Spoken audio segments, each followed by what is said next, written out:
Yes, we will have a minute of silence, and we will... Don't commemorate already. Yes, we will nevertheless stand here with Boris during this minute and a half to officiate it. Will you say a few words about me? Or it's, no, the words about you will be after the minutes of silence, because the minutes of silence are coming after Andre's lecture rather than before yours.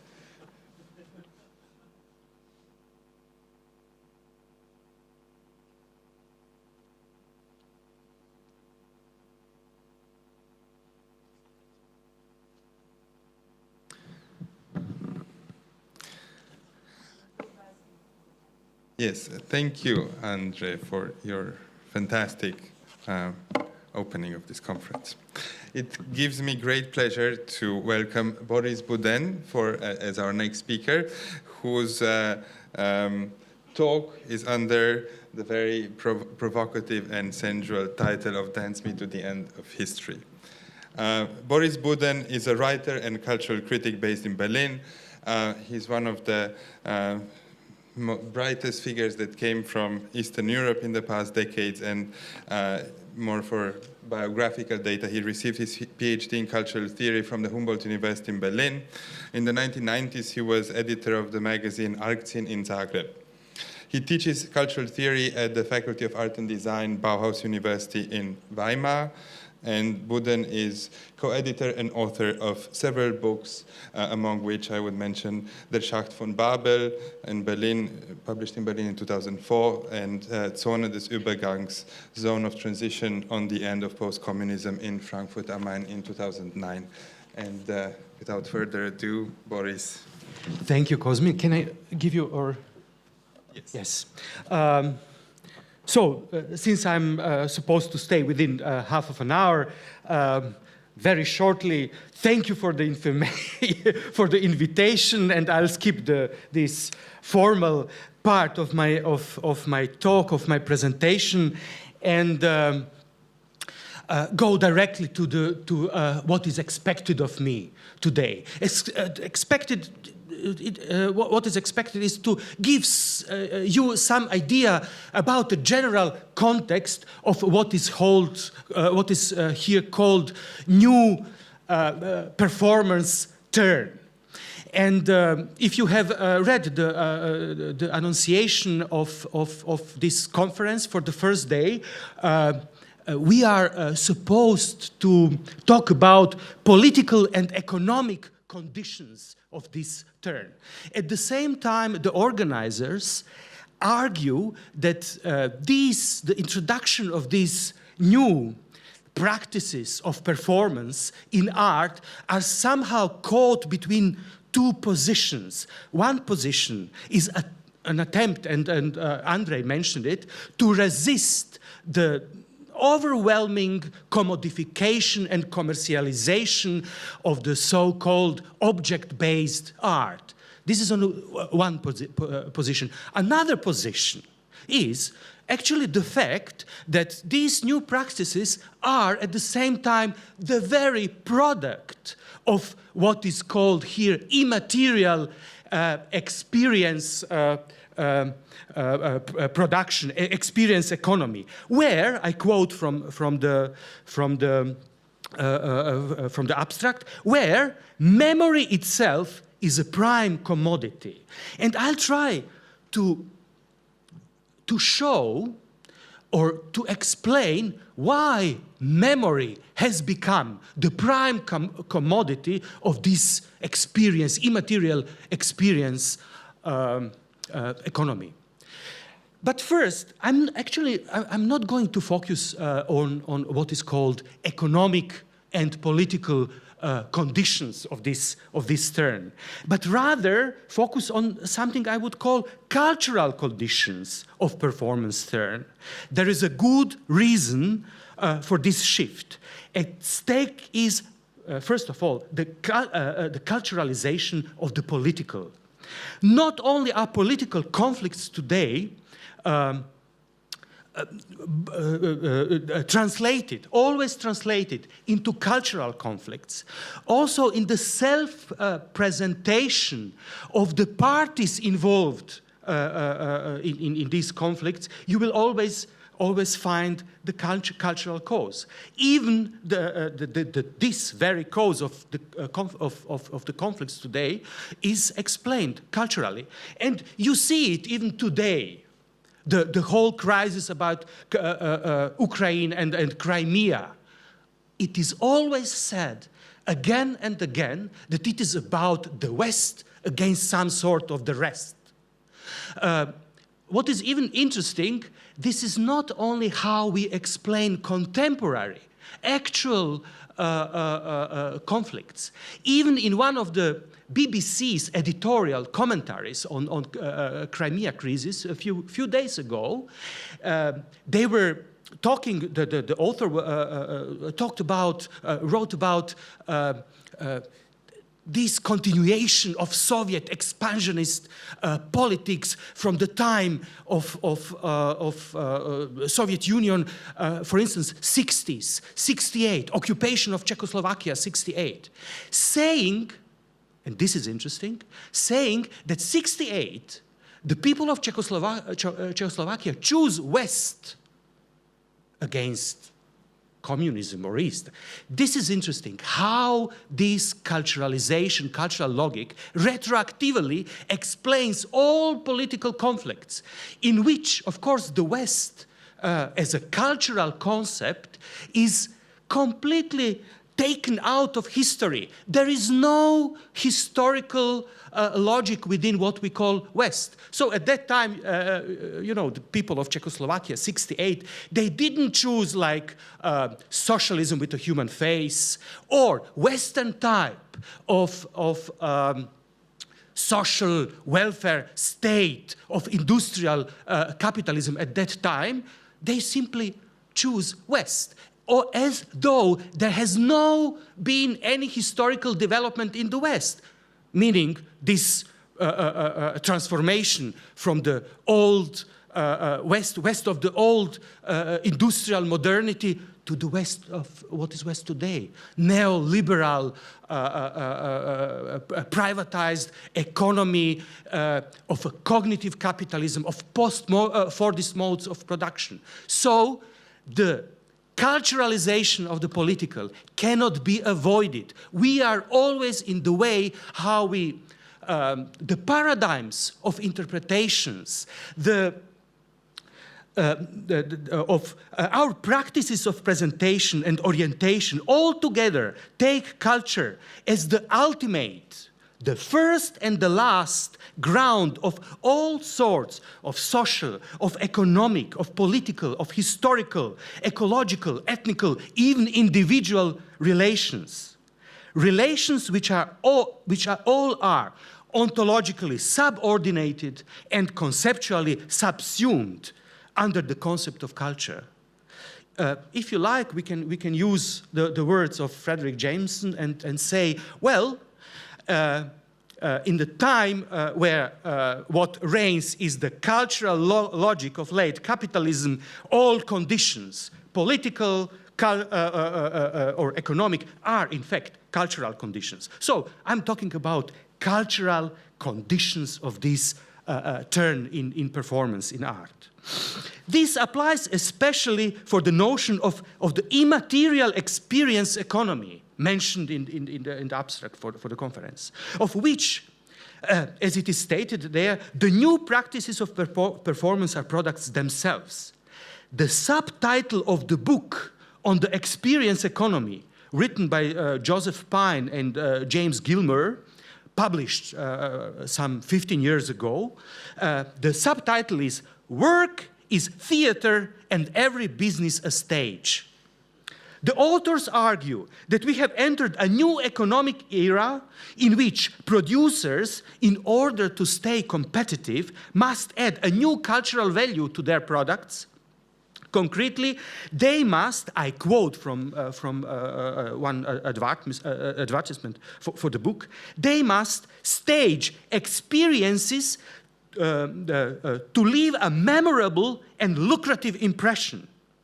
Or, in another advertisement, they must orchestrate memorable events for their customers. In other words, a product to be sold must be put on stage, must appear before an audience, not consumers, an audience, in a scripted stage that is in performed event. It is an event that sells the product, not the qualities, inner qualities of the product. This doesn't apply only for products. Their producers, too, must perform in order to survive on the market, or, if you like, in the art world. In this case, performance doesn't refer only to the productivity of their labor, but increasingly to different forms of, I quote, a quasi-theatrical self-performance or self-presentations. As Sven Luttiken, a Dutch art theorist, in his History in Motion, very interesting book also on performance in art, as he has put it, I quote, as an artist or writer or curator, you perform when you do your job. But your job also includes giving talks, going to openings, being in the right place at the right time. In reference to Marx's concept of general intellect, which Marx understood as a direct force of production, a concept that has become widely known in this post-operaist discussions on cognitive capitalism or post-Fordist forms of immaterial labor.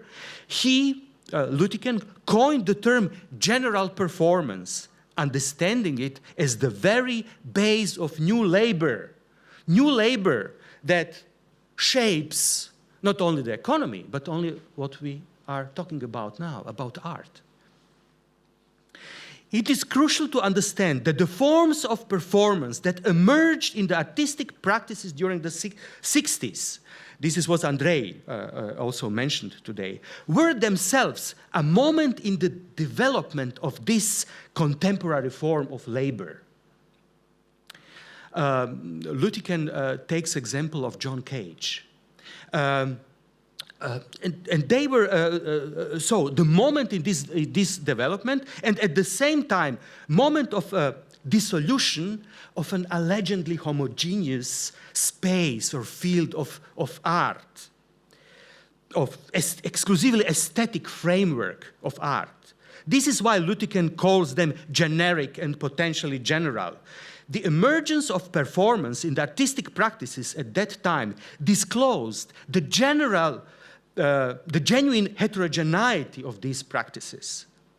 The fact that they were producing values other than aesthetic, precisely by opening them towards the wider forms of labor and production, so that this dissolving of the allegedly homogeneous space of art should be understood as at the same time opening art to these other forms of economic production and labor. This is how general aesthetic performance not only announced, but also generated, and Luttiken says, as a faulty prototype or a demonstration model, the establishment of a regime of economic general performance. This is how we can conceive of the condition of our time, as the regime of economic general performance, meaning or including both artistic practices, but also the mode of production, economic production. Within this regime, as I have already mentioned, both producers and their products must appear on stage and step before an audience to perform. More concretely, to perform an event. However, not any event, but one that can be remembered. A memorable event. This is how a company sells its products, by winning hearts and minds, not of customers, but of an audience. And in that way, secures their loyalty. This throws a new light on what we call memory, this prime or proto-product of immaterial experience economy. You know, what defines in an essential way a memory? It's its relation to the past. But here, in the experience, immaterial experience economy, it appears memory as a projection, supposed to be created in the future. It is a prospective phenomenon. Memory is not a device of our mind supposed to deal with the past in its retrospectivity, but now it appears as something that has to be created in the future, which is the prospective character of memory. You probably feel this confusion of the time. Memory is not only about the past. Memory is something that has to be created in the future. This is an interesting moment. We are entering now into a big problem of a total confusion of time, which is in fact the confusion that it's difficult to differentiate: past, future, present, etc. To understand this confusion, we must return to what I called cultural condition of our age, a condition in which memory has become the prime commodity of the experience economy. Why? This is the question. I'll try to answer. In the announcement of the conference, we read that the performance turn took place some 20 years ago. Since that time, the statement says, we have seen contemporary dance emerging as a new field of discourse and thinking. Curiously, on these of all days, we commemorate another turn that happened approximately at the same time, or more precisely 25 years ago, the turn to the so-called post-history. As you probably know, in the summer of '89, American magazine The National Interest published an essay written by political scientist Francis Fukuyama under the title The End of History, with a question mark. The end of history was a question. 3 years later, he published a book under the same title, The End of History, but with a subtitle on the last and the last man. Now, without question mark. It was a statement, no longer a question. It pronounced the book and the essay authoritatively that we have reached the end point of mankind's ideological evolution, and that the Western liberal democracy is the universal, respectively, the final form of human government. Just to clarify, by the end of history, he didn't mean the end of any development, of any transformations, of any struggles, political, economic, or military struggles, but merely the end of ideological battles. Not all societies are supposed to become successful liberal democracies, Western-style democracies, but whatever the regime, whatever the system, it will no longer claim any superiority over the Western liberal democracy. One can say, yes, now we see the conflict between Russia and the West, but somehow Russia doesn't claim any ideological superiority over the West. This could be a sort of proof of this thesis. Of course, you know, since Fukuyama published this book, there have been many critiques, and it has been many times refuted. And just to remind you of these books with the title of The Rebirth of History, Misha Glenny, 1993 already, or The Revenge of History, or Rebirth of History by Badiou, etc., etc. And yet, there is still a good reason to take the claim on the end of history seriously, especially when it comes to the question of memory and performance. In the post-historical period, Fukuyama argues, I'm quoting, there will be neither art nor philosophy, just the perpetual caretaking of the Museum of Human History. This is the quote from Fukuyama. This vision doesn't seem exactly wrong. Living in the post-history doesn't mean living without or beyond history. History hasn't simply disappeared, evaporated.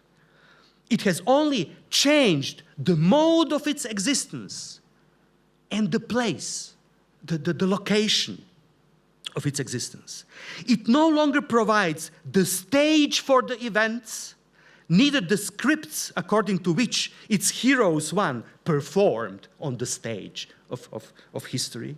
Now it is history itself that is staged and performed as a past event among other past events, as an experience among other experiences, according to the script written by someone else. And I'm arguing that it is memory that writes the script today according to which history has to perform. So, memory now has dethroned history from its sole rule over the past. Curiously, French historian Pierre Nora dates back this turn to memory to the same period of time marked historically by the fall of communism. You know, it's 89, 90. This threshold is generally used for all sorts of transformations. If you need, the turn of the turns, you say 89, 90. And you can project all sorts of transformation to this threshold, be it performance, new turn in performance, post-ideological, post-historical, post-secular, any sort. You simply say, well, it's at that time, some time at that time happened. So Pierre Nora also projects into this turn to memory, as he says, a worldwide upsurge in memory to this threshold. Moreover, memories for Nora is what generally defines the historical condition in which we live today. He even explicitly calls this condition the age of commemoration. This is why we use this 1 minute of silence, because we cannot step out of the commemoration. We must commemorate all the time something. So this is the age, he writes, of passionate, almost fetishistic memorialism in which, I quote, every country, every social, ethnic, or family group has undergone a profound change in the relationship it traditionally enjoyed with the past. He compares this historically grown interest in the past with, I quote, a kind of tidal wave of memorial concerns that has broken over the world. Nora argues that memory has taken on a meaning so broad and all-inclusive that it is now used purely and simply as a substitute for history. This is now. The time of history is gone, but it's time of memory now. The study of history is now at the service of memory, Nora. Not only has the historian lost the monopoly he traditionally enjoyed in interpreting the past, the collective meaning of his knowledge has evaporated, or rather, it has moved to memory. The time when there were individual memories and collective history is over. Now, memory is collective. In manufacturing the past today, a historian now, who was, the authority supposed to deliver the truth of the past, must share his role with others, with the judge, with a judge, with a witness, with a legislator, or with an artist. According to Nora, the unity of historical time has been broken. The present is now unable to connect the past with the future. We no longer know what needs to be saved from the past and preserved for our descendants. Nora talks also of an inability to anticipate the future that imposes on us an obligation to stockpile, as he writes. In an indiscriminate fashion, everything we believe might eventually testify to what we are or what we will have become. The stockpiling of memorabilia is accompanied by the feeling of loss and the exaggerated importance of memory, as well as the institutions and instruments that relate to it. Museums, archives, libraries, data banks, collections, etc. The result, to stress once more, is memory has replaced what was called history in the past. As I said before, Nora argues that today, in the age of commemoration, memory has acquired collective meanings. This is actually not quite accurate, and not entirely accurate. Actually, the first who discovered or invented the collective meaning of memory was a French sociologist, Maurice Halbwachs, around 100 years ago, in the 20s. He was a student of Henri Bergson, who worked with individual memories. And this collective turn was precisely the achievement of Maurice Halbwachs. He coined this concept, mémoire collective, les cadres sociaux de la mémoire, the social frames of memory. But curiously, the second theorist to stress the collective character of memory, approximately at the same time, the 20s of the last century, was an art historian, Aby Warburg. To put it short, Warburg explained a historical reoccurrence of certain artistic forms or styles, not a result of a conscious appropriation of these styles of forms by artists of the later epochs, but rather as an activation of the power of cultural symbols that was able to generate memory. So it is not about artists copying or repeating or translating former artistic forms and styles consciously. It is certain quality, energy, condensed in some symbols, artistic symbols, artworks, that are able to generate memory. And precisely by generating memory, the result is something we call repeating or reoccurrence of certain artistic styles and forms. Such symbols he understood as a pathos formulas in which the pathos of the past was condensed. He called it a cultural energy can. So you just imagine, like buying water. You come in a store and you have these bottles of water, but among them there is an energy drink like Red Bull, and this would be a piece of art that has in itself has condensed the energy, able to generate, to trigger the memory, so that you activate the repeating and translation from the past. As Sven Lüttiken stresses, Warburg participated in a radical re-evaluation of ancient Greek culture, swapping Apollonian calm grandeur for a focus on Dionysian trance and abandonment. The move to the idea of performance was then the logical next step. As Philippe Alain Michaud has noted, sculpture was replaced as the paradigmatic medium by dance, accentuating movement and the temporal aspect of art.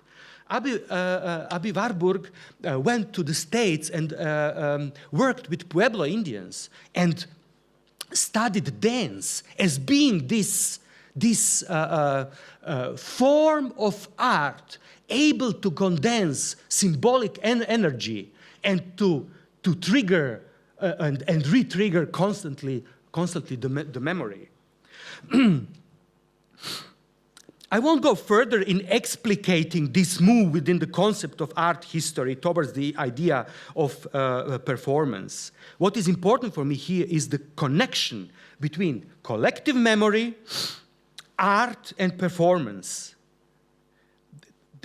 How these three elements come together. So I really leave to the experts in performance, to talk about how performance deals with memories, to talk about reenactments or what is called living history.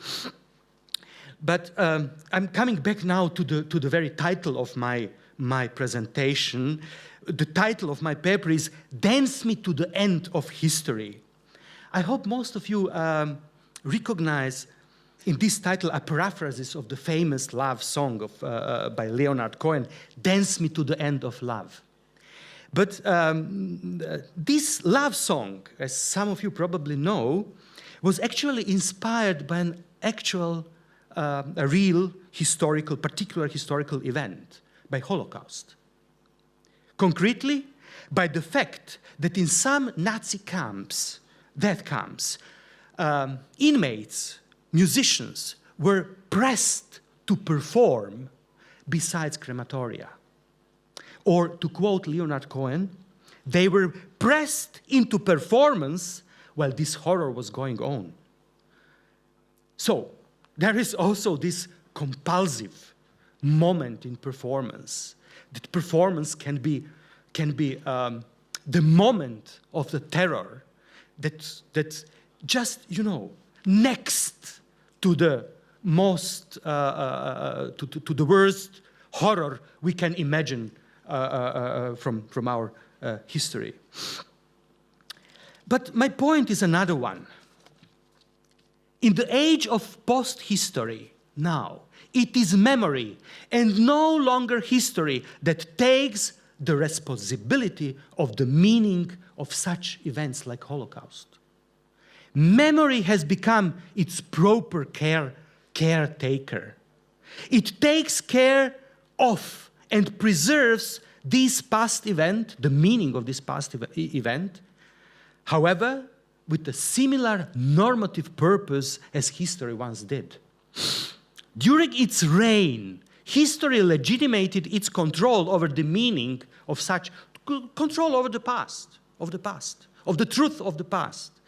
And it legitimated the control over the truth of such an event by a simple, although very naive, and I dare to say utopian, causal condition. If we will know the truth of what happened, we will be able to prevent it from happening again. This is this normative idea. If we will know the truth of Holocaust, Holocaust will never happen again. While it is, let me put, I'm saying it's naive. But what is even more naive here, or utopian in a pejorative, derogative sense, is the belief that we are able to learn from history. Commenting on the well-known Cicero's proverb, historia est magistra vitae, history is life's teacher, German philosopher, theorist Reinhard Koselleck, in his seminal book, Vergangene Zukunft, The Past Future, clearly showed that it is precisely the modern concept of history which makes us unable to learn from it. Already the thinkers of the Enlightenment conceived of history as being itself a space of experience. This is why it was no longer possible to think of historical events as of examples to be learned from. History is not the knowledge on what happened, but the stage of happening, of performance. It's a moment of performance. So You cannot know what will be performed because it is open. It is its own space of experience. You know, it's impossible to tell it in English, but German language uses a phrase, Erfahrung machen, which means to make an experience. To make, and Erfahrung has the meaning of movement. Move from one place to another. This is what is experience. It is a movement. It is a movement you can make, you can produce, you can create. You must move to get some knowledge, which is different type of knowledge. So, history was no longer a story of a past event, but rather an event itself. It became itself a producer of time, not a discourse on one dimension of time, but the creator of time. But this is the history in the philosophy of a German idealist philosophy, the so-called philosophy of history, Hegelian philosophy of history. History is the creator. It creates the time. It doesn't give you a knowledge on time, of some time. In short, history became a performance, something we directly experience in its total contingency by living it, not by learning from it. Or as Frederick the Great put it, like for 200 years ago, the fooleries of the fathers, the Torheiten, stupidities of the fathers are lost for their children. Each generation has to make its own. So if there is any repeating of history, it's not a knowledge, you know, that we learn and repeat. No, it's the failures, the stupidities. This is what we repeat, but not something useful. History is therefore an ignorant master. But what about memory? Interestingly, German philosopher Hans-Georg Gadamer translated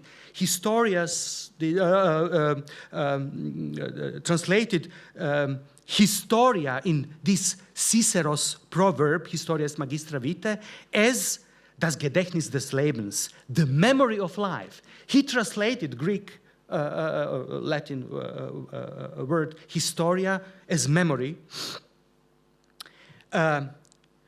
So, in Greek word historia, Thucydides and the Roman historiographers at that time all understood historia in terms of testimony. One has to have been there in order to be able to tell what really happened. A story that is worth telling without being necessarily true. It's not needed. It's not, you learn from history not according to the truth of what happened, but through the quality of the story, to the quality of your ability to tell the story, to activate experience.